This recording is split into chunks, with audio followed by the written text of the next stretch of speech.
안녕하십니까.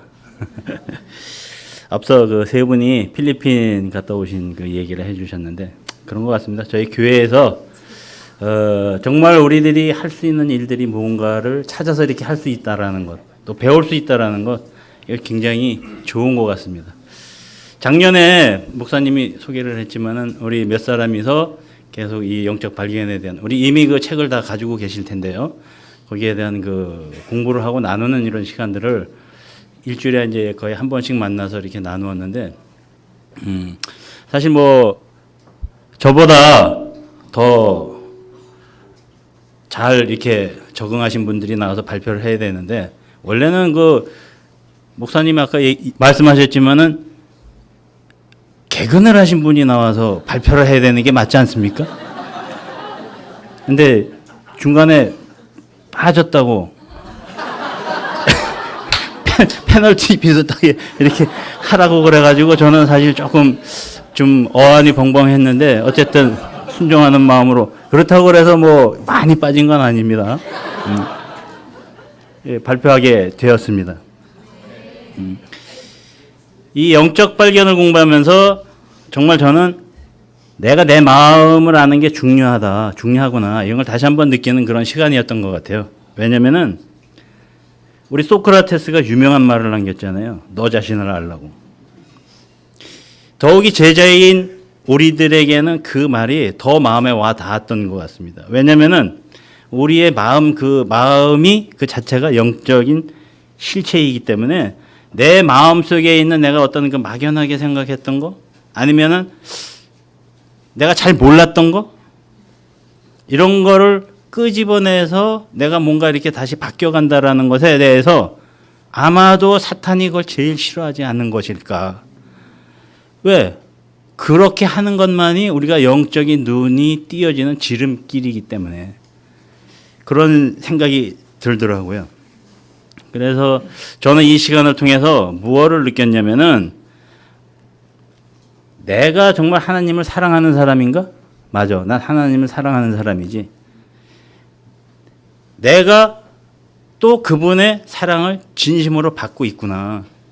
정말 내가 하나님 안에 있기를 정말 잘했구나. 이런 거를 다시 한번 느끼는 그런 시간이 되었던 것 같습니다. 그런 시간들을 통해서 저는 내가 영적 발견, 내 마음속에 영적인 어떤 그 새로운 것들, 내가 몰랐던 것, 이런 거를 발견하기 위해서 정말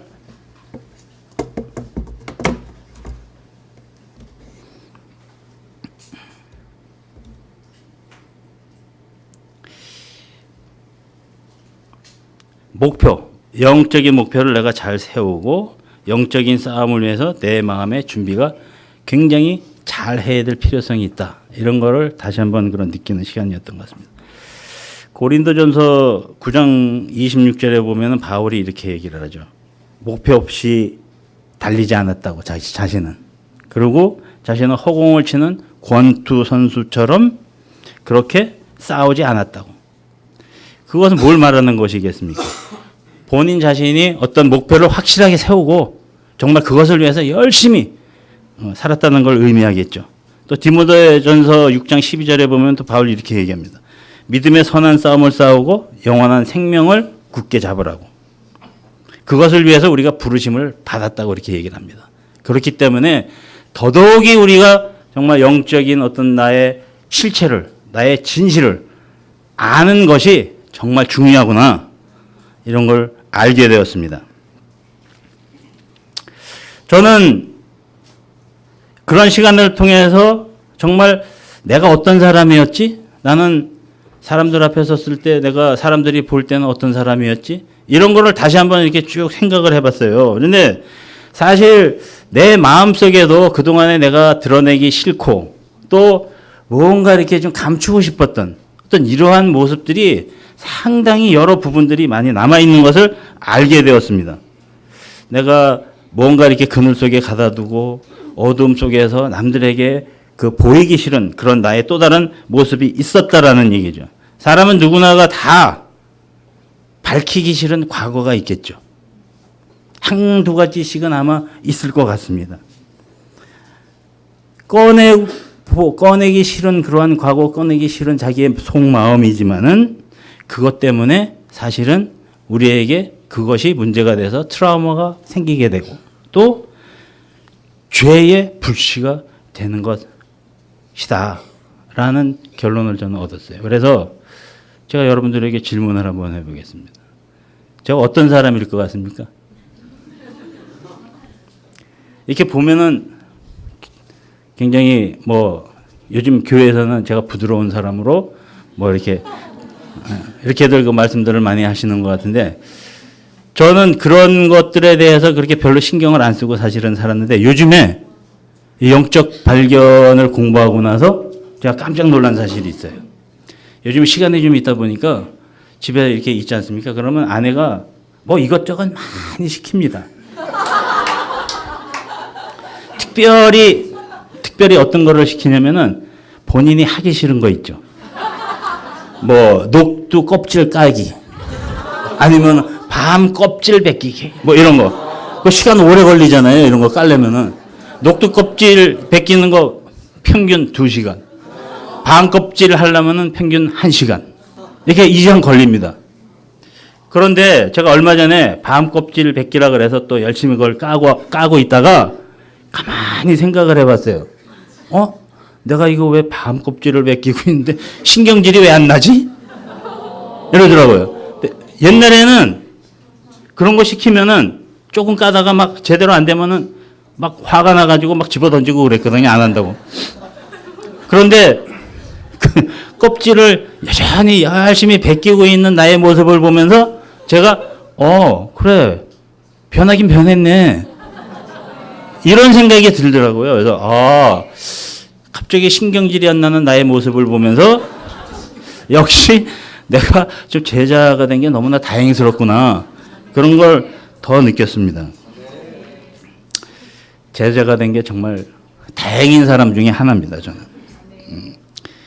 왜냐하면 나는 저 같은 경우에는 그 제자가 되었다는 사실 하나만으로 나의 잘못된 모습을 볼 수 있는 그런 눈이 뜨여졌고 또 내 마음속에서 죄를 따르라고 계속 얘기하는 사탄의 속삭임을 들을 수 있는 그런 귀가 뚫렸고 또 내가 감추고 싶어 했던 내 내면의 실상을 볼 수 있는 그것을 과감하게 이야기할 수 있는 그런 입이 열렸다는 거죠.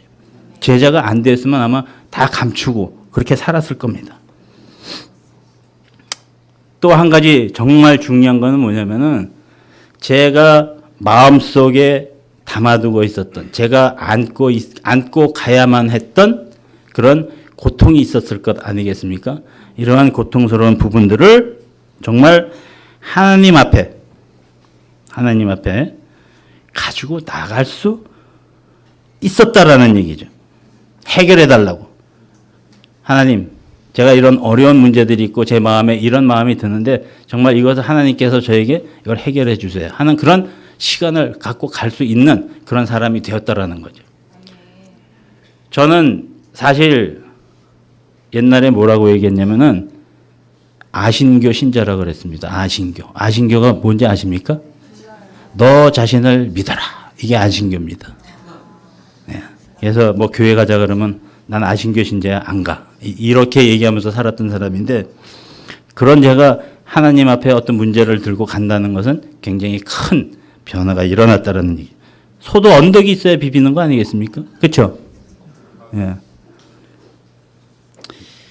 우리는 정말 든든한 백이 생긴 겁니다. 하나님이라는 우리의 백그라운드. 얼마나 좋습니까?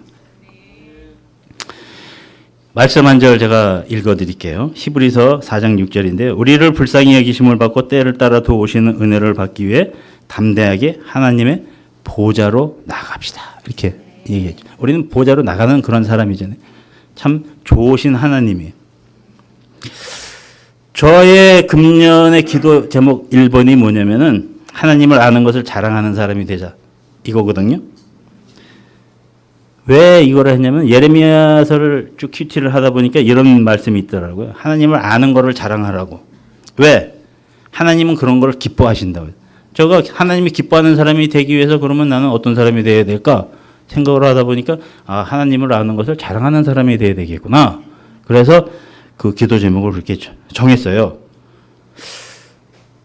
참 어느덧 세상 살다 보니까 60여 년이 흘렀네요.